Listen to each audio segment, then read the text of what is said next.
신비의 바벨론 종교가 어떻게 전 세상으로 퍼졌는지 살펴보도록 하겠습니다. 인용한 성경은 한글 킹잼 성경입니다. 많은 사람들이 온 세상으로 이동하고 이교도들 사이에서 경쟁이 일어나게 되었습니다. 이렇게 해서 사탄의 바벨론 종교는 널리 퍼지기 시작했습니다. 사탄의 원래의 생각은 아주 단순했습니다. 즉, 림록과 세미라미스와 탐무스 경배를 중심으로 해서 달력을 만드는 것이었습니다. 그렇지만 100년 내에 이 사람들은 많은 이름으로 알려졌고 신들의 명부는 갈수록 늘어났습니다. 이스타르를 축하하는 3월의 축제를 열고 40주 평균 임신기간이 지나면은 태양신의 탄생일인 탐무스의 생일이 됩니다. 그래서 바빌론의 모든 사람들이 그의 생일 12월 25일을 축하했습니다. 그런데 사탄에게는 문제가 생겼습니다. 즉, 아버지 하나님을 세미라미스로, 아들 하나님을 탐무스로, 하나님의 아들의 희생을 탐무스의 희생으로 대신하려는 사탄의 계획을 어떻게 성취할까였습니다. 그래서 사탄은 사람들을 다시 하나의 개념으로 모아갔습니다. 어떻게 이교도들로 하여금 다른 모든 신들을 제외하고 오직 한 신, 한 여신만을 경배하게 할 것인가? 이것이 사탄의 봉착한 문제였습니다. 의외로 해결책은 아주 간단했습니다. 즉, 어머니 여신을 모든 종교의 중심으로 만드는 것이었습니다. 자신들의 기도를 들어주고 자신들을 도와주며 상냥하게 자신들을 기다리는 이렇게 상냥한 어머니를 원하지 않는 사람이 누가 있겠습니까? 사탄은 자신의 덫을 설치했다고 확신했습니다. 그렇지만 사탄은 하나님께서도 막 행동을 계시하였다는 것을 알지 못했습니다. 하나님께서는 믿음을 가진 한 사람을 필요로 하셨습니다. 하나님께서도 자신의 백성을 향한 하나님의 계획을 가지고 계셨습니다. 사탄은 자신이 성공했다고 생각을 했습니다. 바빌론을 자신의 보좌로 삼고 세상을 통치하고자 한 것입니다. 그리고 하나님도 자신을 막지 못한다고 아마 생각했을 것 같습니다. 바벨론은 고대 세계의 중심이었습니다. 그곳의 교리들은 널리 전파되었습니다. 림록과 세미라미스와 탐무스의 손길이 닿지 않은 곳은 아무 데도 없었습니다. 문자 그대로 조직화된 종교가 시작되었습니다. 하지만 어떤 면에서 바벨론 종교는 결코 조직화된 것이 아니었습니다. 모든 사람들에게는 동일한 기본 신념이 있었습니다. 하지만 유사성은 거기서 끝입니다. 어머니가 아들을 안고 있는 그런 모습. 이런 모습은 중국으로, 그리스로, 이집트로 퍼져나갔습니다. 하지만 하나님께서 언어들을 나누시자 그때 그 사람들은 이 무리를 지어서 도시들과 문화들을 이루었습니다. 그들이 처음에 의견이 일치했던 것은 그들 모두 림록과 세미라미스와 탐무스의 얼굴을 직접 보며 알았기 때문입니다.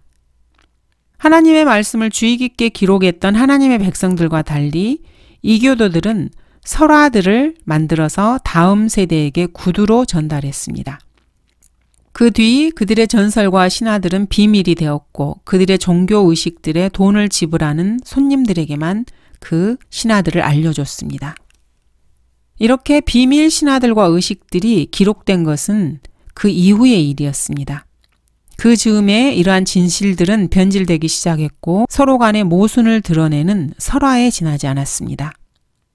그리고 각 나라로 번져간 이러한 설화들은 자신들의 설화가 원래의 것이라고 주장을 했습니다. 이렇게 각 나라의 신들은 제1인자의 지위를 두고 서로 간에 다퉜습니다. 이시스, 바알, 비너스, 마르둑, 아르타르테, 퀴벨레 이렇게 서로 간에 최고의 자리를 놓고 경쟁하였습니다. 하지만 이러한 신들은 모두가 신으로 위장한 마귀들이었습니다. 이들은 일단 한 지역의 거점을 확보하면 그곳을 떠나지도 않고 사람들에 대한 지배력을 완화시키지도 않았습니다. 그래서 많은 이교들과 종교들은 각자 자기 신 또는 여신이 우주를 통치한다고 주장하면서 서로 간에 싸움을 일으켰습니다. 그 결과 이러한 신화들과 설화들은 더욱더 복잡하게 뒤얽히게 되었습니다. 그리고 설상가상으로 새로운 신들, 마귀들이 첨가되었고 그들 나름대로 악을 피할 수 있고 복을 받을 수 있는 새롭고 다른 새로운 희생제들을 인간에게 요구하였습니다. 지독한 혼란이 야기되었던 것입니다. 마귀는 이러한 혼란에 당황했을까요? 아닙니다. 마귀는 그것을 정말로 좋아했습니다. 사탄은 여러분의 마음을 하나님에게서 멀어지게 하는 것이라면 뭐든지 좋아합니다. 흑암이 땅을 뒤엎었습니다. 유아 사례와 마귀에게 바치는 희생제가 갈수록 더해갔습니다. 꼭 노아의 홍수가 있기 전처럼 인간의 생각은 계속해서 악할 뿐이었습니다. 그리고 200년 가까이 사탄이 승리한 것처럼 보였습니다. 이윽고 사탄은 그의 하나의 세계 종교를 세미라미스와 그녀의 아들 숭배 안으로 연합시키고자 했습니다. 정말 그럴 수 있었을까요? 희망이 사라지는 것처럼 보였을 때 하나님께서는 한 사람을 부르셨습니다. 즉 아브라함이었습니다.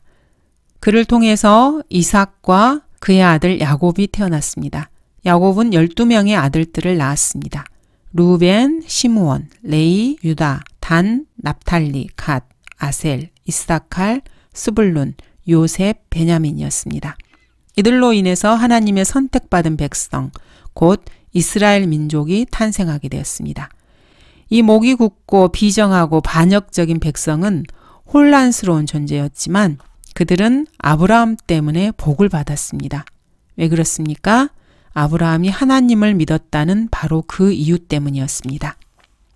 보라, 주의 말씀이 그에게 임하여 말씀하시기를 이 사람은 너의 상속자가 되지 않을 것이니 내 자신의 몸에서 나올 자가 내 상속자가 되리라 하시고 그를 밖으로 데리고 나가 말씀하시기를 이제 하늘을 쳐다보고 별들을 셀 수 있다면 그 별들을 세어보아라.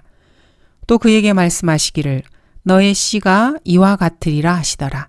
아브라함이 주를 믿으니 주께서 그것을 그에게 의로 여기셨더라. 성경이 무엇이라고 말하고 있느냐? 아브라함이 하나님을 믿었더니 그것이 그에게 의로 여겨졌느니라.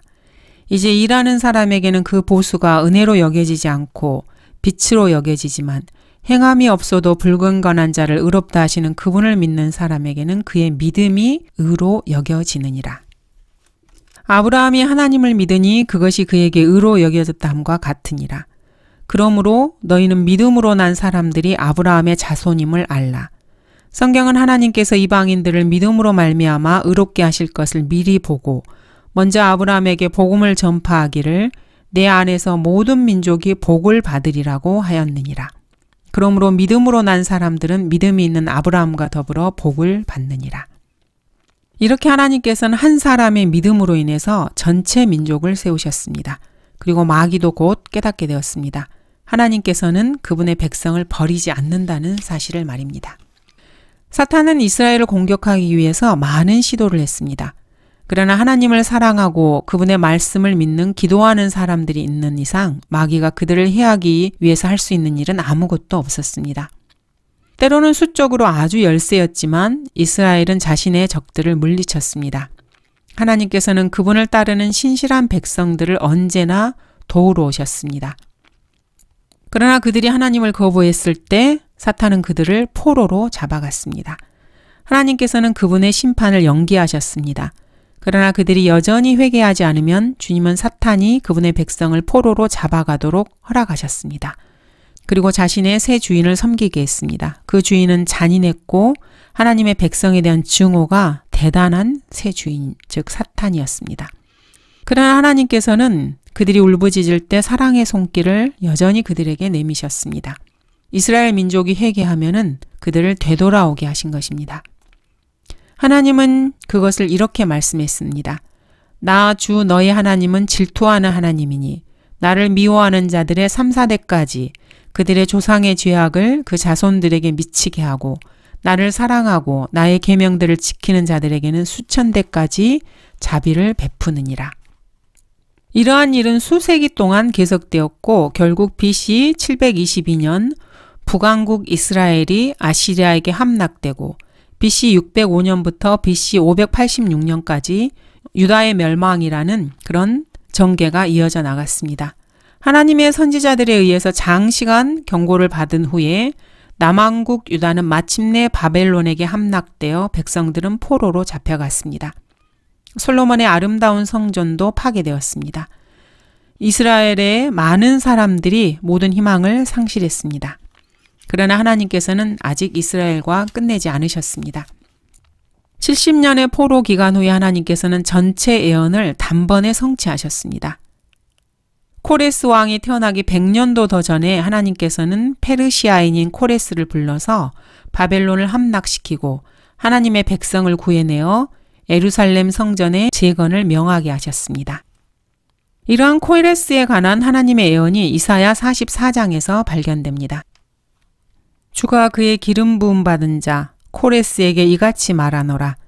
내가 그의 오른손을 잡았으니 민족들로 그 앞에 항복케 하며 내가 왕들의 허리를 풀겠으며 두짝 성문들을 그 앞에 열어서 닫지 못하게 하리라. 내가 내 앞서가서 험한 곳들을 평탄하게 하며 논문들을 산산이 부수며 철 빗장을 돌로 가르리라. 또 내가 너에게 어두움의 보물들과 은밀한 곳들에 감추어진 재물들을 주리니 그러면 너는 너를 지명하여 부른 주 곧 내가 이스라엘의 하나님인 것을 알게 되리라. 내 종 야곱 곧 나의 택한 이스라엘을 위하여 내가 너를 지명하여 불렀나니 내가 나를 알지 못하였을지라도 내가 내게 성을 붙였느니라. 그 후 BC 445년에 그들은 성벽과 성읍을 수리하기 시작했습니다. 이러한 내용이 에스라와 니에미야서에 잘 기록되어 있습니다. 그리고 다니엘 9장 25절에서는 이렇게 메시아 통치자가 언제 올 것인가를 기록하고 있습니다. BC 516년에 솔로몬 시절의 것과는 같지 않지만 성전이 수리되었습니다. 마귀는 경노했습니다. 마귀는 성전이 지어지는 것을 막을 수 없었습니다. 이제 메시아가 오고 있었기 때문입니다. 하나님의 백성이 떠나자 바벨론은 붕괴되었습니다. 하나님께서는 바벨론을 하나님의 백성에 대한 그들의 죄악으로 인해서 심판하셨습니다.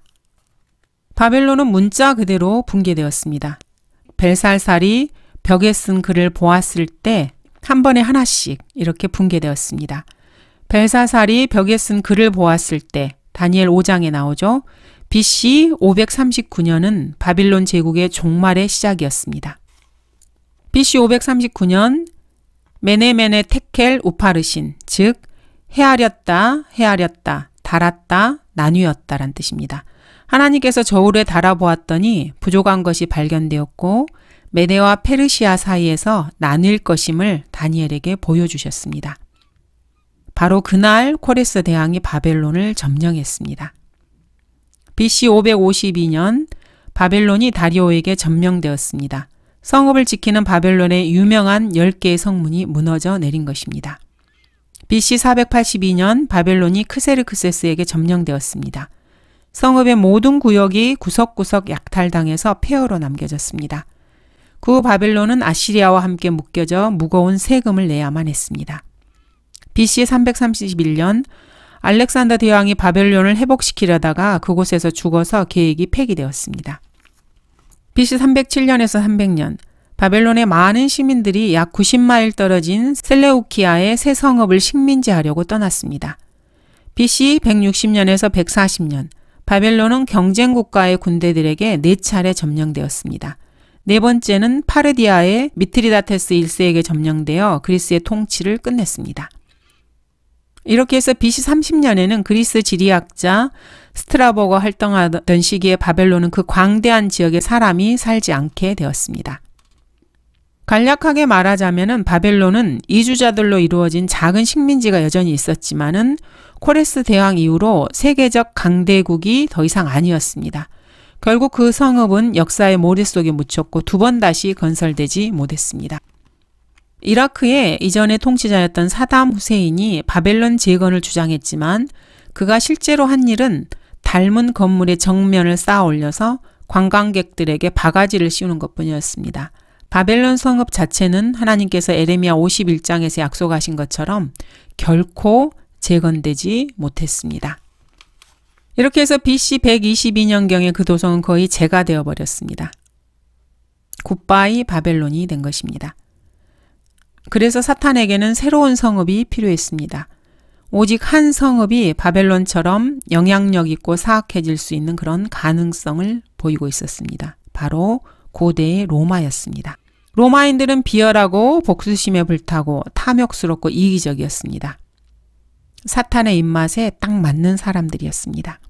로마는 이제 곧 사탄의 새 바벨론이 될 운명이었습니다. 특별히 한 사람이 사탄의 시선을 사로잡았습니다. BC 49년에서 44년경, 바로 줄리어스 시저였습니다. 그는 자신을 신이라고 칭했습니다. 줄리어스 시저는 명장이자 정치가였습니다. 그는 매우 막강했기 때문에 로마의 언론들조차도 겁을 먹을 정도였습니다. 그는 전제 군주로서 통치했지만 그가 살해당한 뒤에 사람들은 그가 신이라고 선포했습니다. 그리고 얼마 안 있어서 모든 황제들이 신들로 추앙을 받았습니다. BC 21년경의 사탄은 헤롯 왕이 작은 성전을 15층 높이의 거대한 성전으로 바꾸기 시작하는 것을 보고 경악했습니다. 그때 그는 알았습니다. 그의 머리를, 사탄의 머리를 붓을 참된 씨, 아이가 곧 하나님의 아들의 모습으로 이 땅에 친히 오시리라는 것을 말입니다. 그리고 머지않아 헤롯이 지은 성전에서 거니실 거라는 것을 알게 되었습니다. 이렇게 바벨론 신비 종교가 세상으로 퍼지는 와중에 하나님께서 자신의 백성들을 어떻게 보호하시고 사람들에게 빛을 주시는지 한번 살펴보도록 하겠습니다. 바벨론은 사탄의 보좌였습니다. 바벨론에서 사탄은 세상을 통치하고자 했던 것입니다. 사탄의 조종을 받은 nimrod과 세미라미스와 탐무스의 종교는 바벨론에서 이집트를 통해 전 세계로 퍼져나갔습니다. 사탄의 이러한 조직적인 종교는 겉으로 보이는 것과는 완전히 딴판이었습니다. 사탄의 마귀들은 자신들이 신들인 척하면서 최고의 신으로 불리기 위해서 최선을 다해서 싸웠습니다. 그래서 이러한 이교도들이 서로 경쟁했을 뿐만 아니라 도시들은 물론 그 뒤 심지어 국가들까지도 자신들을 인도해줄 자신들이 좋아하는 신이나 여신을 골라서 취사 선택하게 되었습니다. 이러한 혼란 속에서 하나님께서는 주님을 믿는 아브라함을 칼데아 우르에서 부르셨습니다. 하나님께서는 아브라함의 가족들이 주님의 백성, 곧 하나님의 택하신 민족인 이스라엘이 되게 하신 것입니다. 하나님께서는 이러한 이스라엘 백성이 주님을 신뢰하는 한 그들을 보호하셨습니다. 반면에 이스라엘 민족이 하나님을 반역하면은 주님의 보호의 손길을 거두셨습니다. 하나님께서는 심지어 이스라엘의 죄들이 차고 넘치게 되면은 이스라엘을 본토에서 쫓아내시기도 하셨습니다. 그러나 영원히 그들을 쫓아내신 것이 아니고 잠정적으로 정해진 기간 동안 그렇게 하셨습니다. 이렇게 70년이 지난 후에 하나님께서는 이스라엘을 다시 바벨론으로 데려오셨습니다.